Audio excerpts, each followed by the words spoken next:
There is 116 species of kingfisher spread across the 5 continents. They mostly live around the equator, in the jungle, or some in the most remote place of our planet. They are shy, difficult to observe, and rarely documented. If today I'm inside the mangrove forest of Sulawesi in Indonesia, it's to track one of them which only live on this island. So welcome to my YouTube channel. My name is Geoffrey, and this is the first episode of my Kingfisher project, where I will try to find every kingfisher in the world.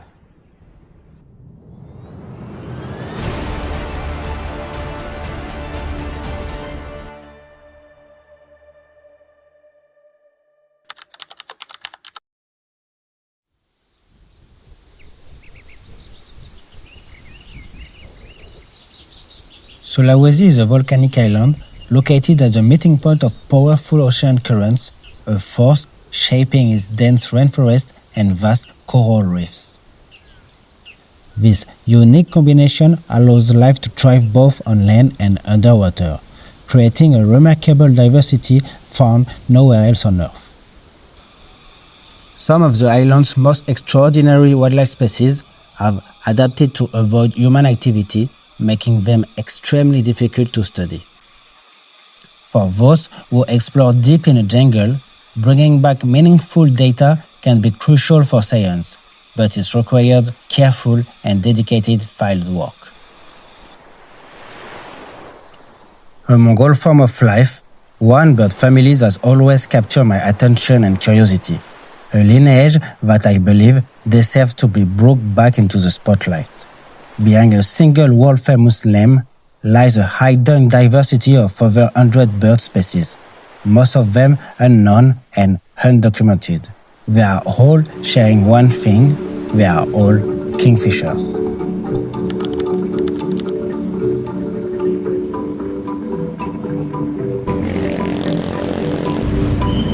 We just reached Sulawesi. I dream about this place is already 1 year. Every bird who live here are only here.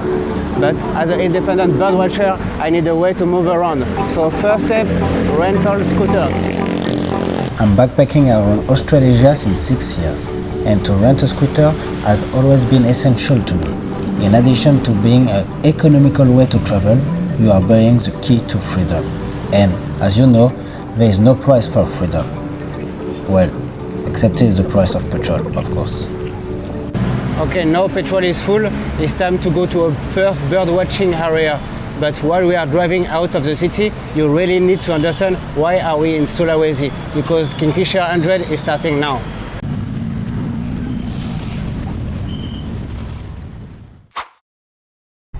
I think it's really important to understand why is Sulawesi an important place for biodiversity. There is two main reasons that make me dream about coming to Sulawesi for a long time. Sulawesi is an island which has been isolated for millions of years. Because of this isolation, most of the wildlife has evolved separately and can only be found here. So there is a lot of unique species where you cannot find anywhere else in the world. The second reason is more personal. There is only 116 species of kingfisher in the world, and Sulawesi hosts 5 of them.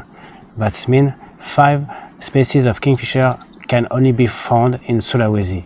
That's a lot of concentration for a single place that makes Sulawesi one of the most important places of my Kingfisher100 project. During this long journey, I will try to break the stereotypes of bird watching, or as I like to call it, bird tracking. I don't like over-expensive pre-booked tours when you spend your days sitting in an aircon taxi, going out only when your guide finds birds to minimize your time under the sun. I like to ride my motorbike to feel every variation of temperature, to hear the sound of my environment, the winds in my face, the sweat on my eyes. I like to feel alive. Birdwatching isn't and shouldn't be a hobby reserved for old and rich guys. I'm young and I have almost no savings. 4 years ago, I started bird tracking with a camera which costs 3 times less than your iPhone. And my new camera only costs the price of it. We are still very far from the incredible prices of good cameras with a perfect quality. But do we really need it? In some famous bird places, some bird watchers used to make fun of me. Ha ha ha, you can't make a picture with that camera, they used to tell me. Did it stop me? No, I didn't care. I was proud of my pictures. It was more than enough to make me happy. And the most important, it was enough to impress my family. That's all that matters. I didn't care to be validated by Instagram criteria. But what really marked me were the stories. The story of how I spent a full afternoon under a storm, perched at 40 meters high in a sky observing tower in Borneo, where, suddenly, 3 rhinoceros hornbill came to perch at 4 meters from me. The story of that I spent 8 months walking under the Australian jungle after work to find the golden bowerbird, and that I made a friend. The story of these months that I spent in the remoteness of Northeast India, where the accommodation prices were way over my budget, and then so I didn't even find the blind kingfishers. This is all that story behind every picture that I like to tell, and whatever, even I got the picture or not.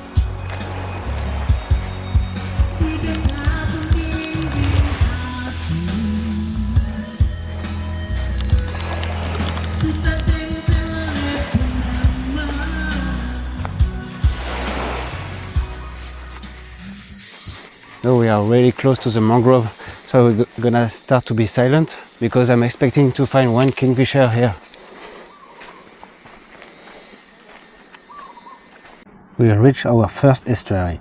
An estuary is where a river meets the ocean, fresh water mixing with salt water. It creates a place that is always changing, wet, rich, and always moving. In the tropics, this area follows the rhythm of the tides, flooding and draining every day. In this condition, mangrove trees are the most adapted. Their roots hold onto the mud, forming a forest between land and ocean. And this is exactly where the great-billed kingfisher like to live and feed.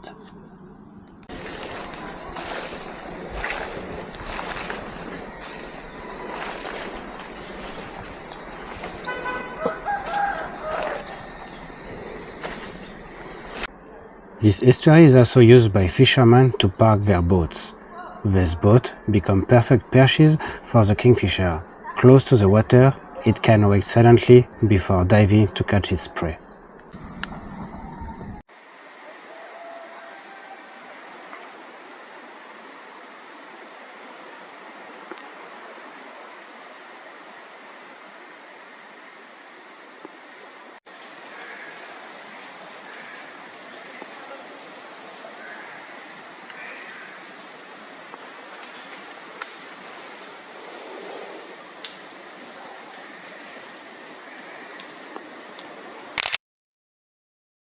Because here I'm looking for one specific kingfisher and I will probably hear it before to see it. It's very important to know the sound it's doing. So I will listen the sound.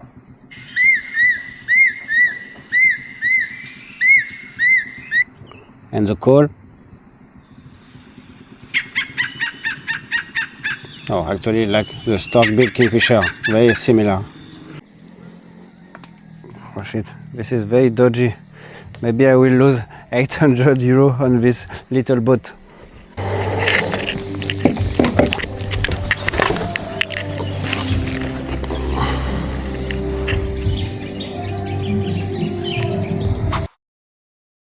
There is two important things I would like to talk a bit. There is a famous apps who offer the possibility of playing every sound to attract birds, as they are very territorial. If you play the song, they will come to chase the invader. To play the song to attract the bird can have a very bad consequences and disturb the bird. So in the birdwatching community, there is a big debate to know if it's a good thing or a bad thing. Overall, it's not a good thing, but in some places, like inside the deep jungle, there is no choice to play the song to see some bird. Otherwise, this bird could never be studied. So you can play the sound, but you have to be really careful and have a good intention. Don't play for 20 minutes long like a psychopath. Just be reasonable. My second point is this same apps give you the opportunity to record the sound all around you and give you a list of the species the apps can hear. But for me, it's very important to make work your own brain. So before I go birdwatching, as I'm already an intermediate birdwatcher, when I go birdwatching, I really target some species of bird. So I like to listen the song, to learn them, and when I'm on the field, I can recognize it or not. I'm not using a lot this recording sound and waiting the apps to tell me, oh, the bird you are looking for is around you. No, I think it's very important to make your brain work. It's good to have a hobby who bring you outside, but if you're still very addicted to your screen, what is the point? So if you go outside, try to listen to what happens outside. Is my own opinion, of course. This mangrove could be a very good place for the great-billed kingfisher, but right now nothing is moving, so let's explore a new estuary.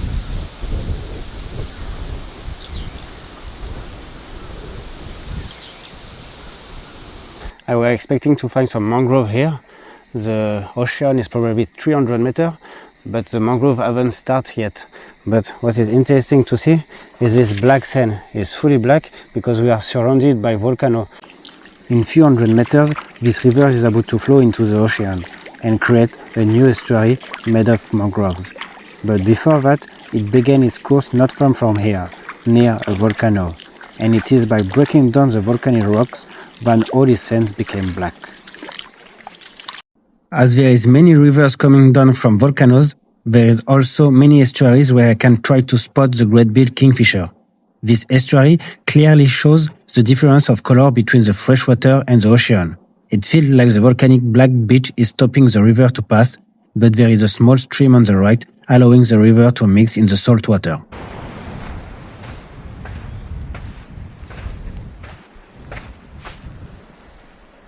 Kingfisher! Stop, bro! Where you go? What the fuck? He's going so far. There is a fisherman there. What the fuck? What the fuck? Still going. Oh my god, it's still going! He went like 2 kilometers away. He went like so far, not even stopping. Ah, shit. What is this?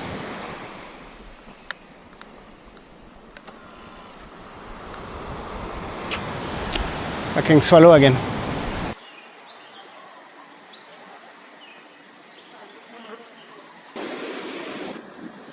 The ocean water is very clear blue, but the black sand at the bottom make it looking darker.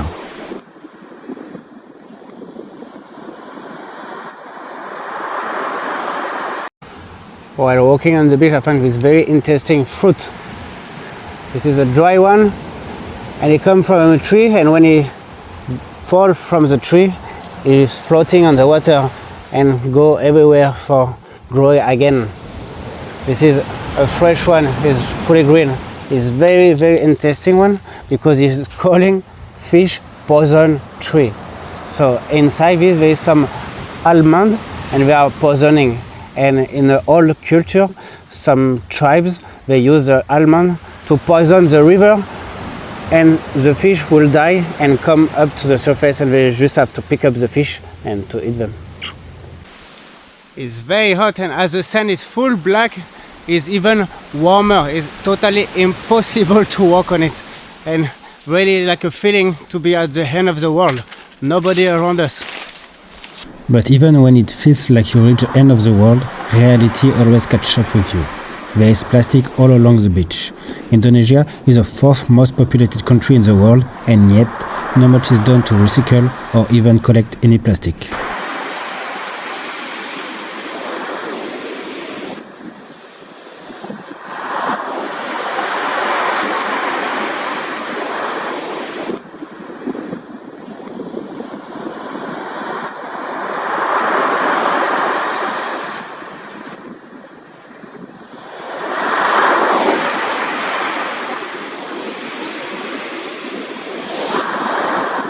is our third day in Sulawesi for looking for the great-billed kingfisher. Yesterday at our homestay, our landlord said, "Oh, you're looking for kingfisher, you should come to this mangrove." So we are coming for this mangrove today.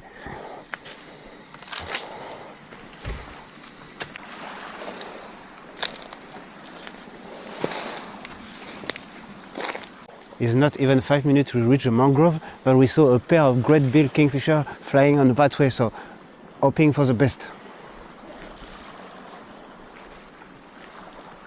During my young bird tracking life, I have already spent quite some time in the mangroves, but this one is probably one of my favorites, thanks to this small path which allow you to walk between the roots during the low tide.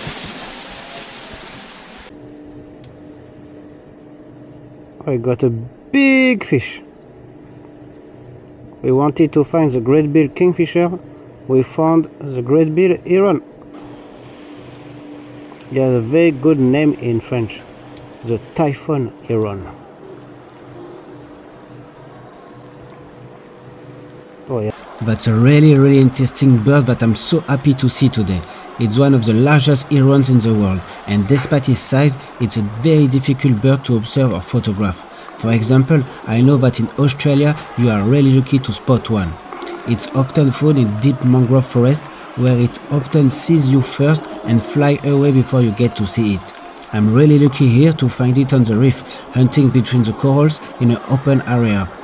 It's a bird that I'm very happy to see here because its presence is a strong environmental indicator telling me that the coral reef is in very good health.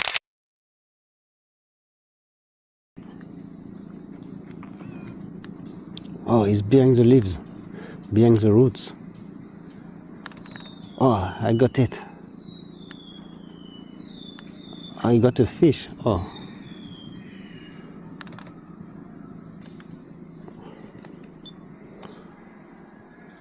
Yes, we got it. Wow, it's a very cool one. It's very funny because most of the time they are very white, but it's not white, it's cream with a big black bill. Oh, it's make a very nice contrast. Wow, our first kingfisher, endemic kingfisher of Sulawesi. Oh, it just passed one.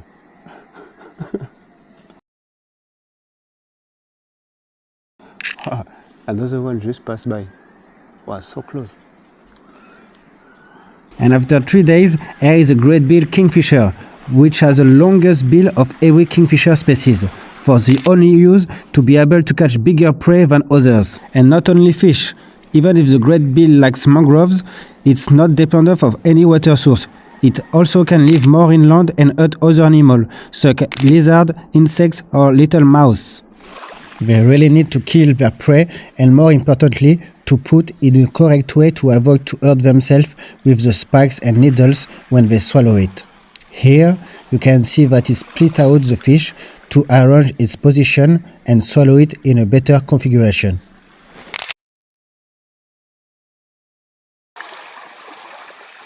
And after a dive and a good meal, a little drying up, before to fly away and keep living inside our memories.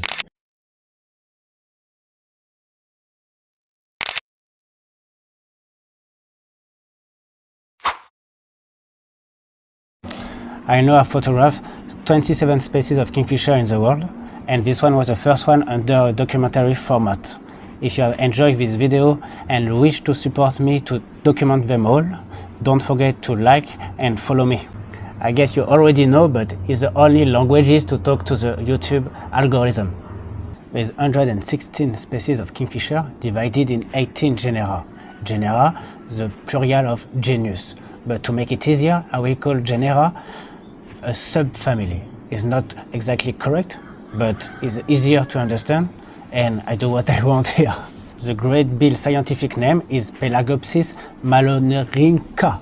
Don't be scared, I will explain to you very quickly. The first word is a subfamily name. It's shared between every member of the subfamily, and it comes from the Greek and means look like a stalk. Easy. In fact, the 3 species of this subfamily are the species with the longest bill.